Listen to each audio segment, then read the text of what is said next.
retiré depuis l'Iran. Ce fut le cas notamment à Saghez, la ville du Kurdistan iranien dont était originaire Mahsa Amini, cette jeune femme de 22 ans morte le 16 septembre 2022 pour un voile mal porté. On regarde les images.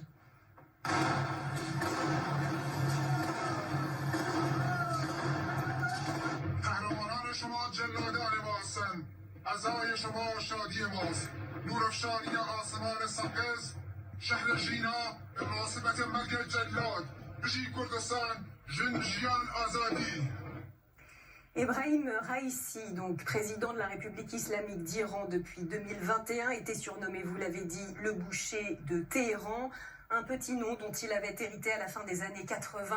Alors adjoint du procureur de Téhéran, il avait joué un rôle central dans l'exécution de plusieurs milliers d'opposants. Depuis son élection à la présidence il y a 3 ans, Raïssi était resté fidèle à sa réputation, c'est-à-dire qu'il fut à ce poste un fervent partisan de la ligne la plus répressive et la plus conservatrice. Et sa mort, Anne, entraîne naturellement beaucoup de questions et d'incertitudes quant à l'avenir. Oui, l'essentiel du pouvoir en Iran a beau être aux mains du guide suprême, l'ayatollah Khamenei, ce dernier a 85 ans, sa santé est fragile et Raïssi faisait figure de candidat naturel pour lui succéder. Sa mort ouvre donc une compétition au sein même du régime, ce qui peut toujours avoir des conséquences politiques.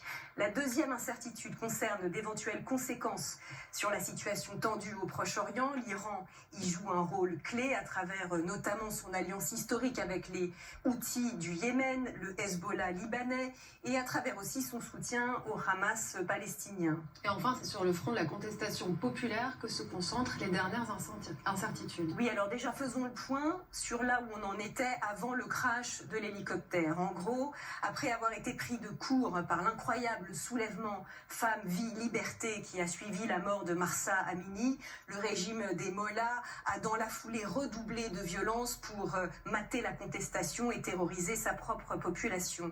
Ainsi, en 2023, le régime a-t-il exécuté au moins 834 personnes, soit 40% de plus qu'en 2022. Mais l'aspiration à la liberté est tenace et dans le secret des cœurs et des foyers, une colère gronde encore. Elle s'incarne notamment autour de la figure du rappeur Toumaj Salehi, emprisonné, torturé et enfin condamné à mort le 24 avril pour corruption sur terre. Il est devenu l'icône pour les Iraniens et les Iraniennes en rupture de Mollah. Comme on le voit par exemple sur ces images tournées fin avril en marge d'un rassemblement de retraités et de salariés de la sécurité sociale qui au départ manifestaient pour toute autre chose.